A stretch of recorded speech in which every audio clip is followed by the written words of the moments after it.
Hey beautiful people, welcome to my brand new chess series that's all about unlocking the secrets of chess openings. My name is Casper and this is the opening blunder check series. So in this series, we dive deep into some of the most exciting and sometimes hilarious games played by average players and sometimes experts. And so to make it easier for you guys, we're only going to be looking at the first 10 to 15 opening moves of each random game analyzed. You can also submit your games through the link in the comment section. So the first game that I'm looking at is a random game that was played between a player rated 1312 and another one rated 1141. And as always, we are looking at this from the side that lost the game. White started with pawn to d4, then black responded with a5. And there we see the first surprise where somebody rated 1141 is playing the Dutch defense. Guys, listen. Playing the Dutch at this level is not wrong, but again, it's not the best thing that I can advise any average player to do. Why? Because openings like the Dutch are considered to be technical openings where one has to know much theory and prepare for some imbalances. At this level, I don't encourage people to play offbeat openings that are considered to be technical. What you want to do is just to play simple chess which is equal in nature, so that you move toe to toe with your opponent, and as time goes on you'll be understanding other chess basics as well. Anyway, black played pawn to f5 and white played knight c3. Well, the top played move is knight to f3 though. Knight f6 was played, a normal move, and then white played pawn to e4. I mean, what happens if black takes? I guess the idea was to go bishop g5, trying to win back this pawn, but hey, this kind of transposes back into the Staunton Gambit. For those of you who don't know, the idea is that if black tries to hold on to his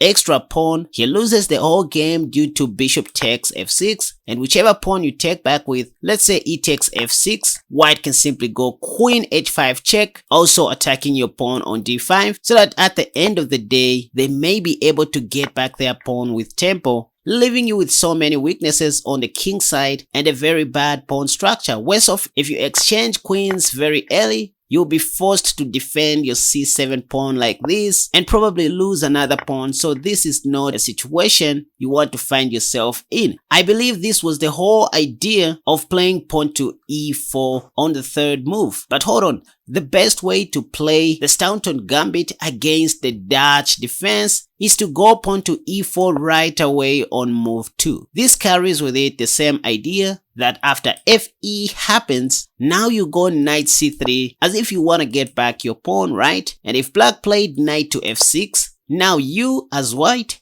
you go bishop g5 trying to get rid of this knight, and this is where we see the same trap happening after ef and queen h5 check. This is considered to be advantageous for white. Against the Staunton, the best thing that black can do after taking the pawn on e4, then knight c3, knight f6, and bishop g5 is not to play pawn to d5 or trying to hold on to this pawn. If you don't know what to do, just develop your other knight. It's always good to develop knights first before anything. The idea is that if bishop takes happens, you can simply take back with no any problems, and if queen h5 comes, you simply go pawn to g6. And at least white is not gonna get your d5 pawn for free with tempo. I mean, if you want in this position, you can even hold on to it like this. If f3 just take. So knight c6 is the way to go. Well, just a comment. Anyway, in the actual game that we are analyzing after d4, f5, knight c3, and knight to f6, this is when white played pawn to e4, and as usual the best that black could have done was to play f takes e4 followed by knight c6, or f takes e4 followed by pawn to g6. But we see this move, pawn to e6, on the third move. What's the issue? The problem with this is that you're allowing white to attack you with his pawn. It's like developing your minor piece where it can easily be attacked. So at the end of the day, you'll be forced to undevelop your knight or playing something else. For example, white played pawn to e5.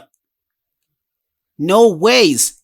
What? I mean, what is that? Why didn't white push pawn to e5 right away to push this knight backwards? I don't know, but e5 makes a lot of sense. So this was going to be a great opportunity to gain more central space, maybe exchange knights, mess up black's pawn structure, and play pawn to f4, or even better, knight to f3. And in case of pawn to d6, bishop f4 was going to be nice, developing every piece with tempo based on the advanced pawn. The game was going to be a lot easier from here, but instead of going pawn to e5, white took on f5. Still not bad, but not the best thing he could have done. And now black played fe. What else? Then white played queen e2. Not bad. Bishop e7 to cover the shame. Then bishop g5 was played.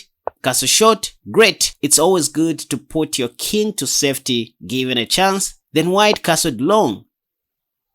No ways. Why would you develop a piece on a square where it can easily be attacked? These are what we call zero moves, ladies and gentlemen. What if white plays pawn to d5? I mean, you just helped your opponent to activate his d pawn and opening up some lines for his light squad bishop. c6 is coming, knight e4 is activated, so this was not good. But what did black do? Instead of playing pawn to d5, black played king h8 on move number 7, which was unnecessary. You should have taken advantage of this, because in the opening stage, what you want to do is developing your pieces out. Pawns should go first, followed by knights, bishops, queen, and then connect your rooks when the dust settles. That is by move number 10. Bishop takes was played, and bishop takes, normal stuff. Then knight d5, wonderful stuff. First of all, white wants to get rid of the bishop pair and is also threatening to capture on c7. The best that black should do here is to play pawn to c6, but let's see what he did. Instead of c6, queen e8 check. But you still have to do something about this, right? Pawn to c6 should be played. Bishop e2 was played, blocking the check, because obviously white couldn't block with his elbow. He needed to do that. After this, bishop d8, and developing a piece in the opening stage, and also doing it in a wrong way, because white has knight takes c7 and you're going to lose a pawn for free. And these are things that make you lose, by the way. Every move in chess is important. So let's see if white took. Well, he just castled long. I don't understand why, but this was just a free pawn. Anyways, c6 now was played. Great. And then knight f4 by white and pawn to b5. I like this, but I think pawn to d5 was going to be even great. You just want to strengthen your center, by the way. That's all you want to do. So guys, look what is happening here. This is move number 12, and all of black's pieces are still at the back rank. None of black's pieces is developed. At least white has 3 pieces developed, and that should explain why he ended up winning this game. Piece development is very key in the opening stage. So that was the only area of my interest. If you want to know how the game ended, here is how. Instead of d5, b5 was played.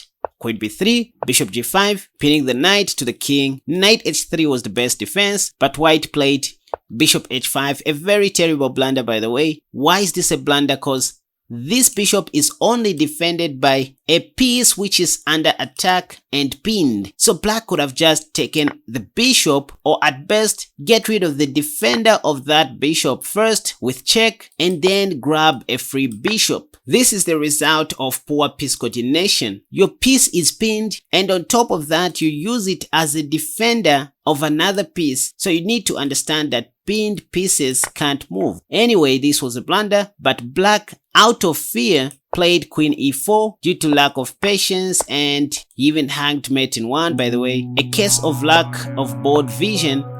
And all in all, I would say white had great initiative, and maybe that's why he ended up winning this game. That's a nice move, by the way. I didn't even see it, because after king takes, there's rook g1. Oh god, white played bishop f3, discovery check. So clearly white had more initiative than black. That's why he ended up, winning this game easily.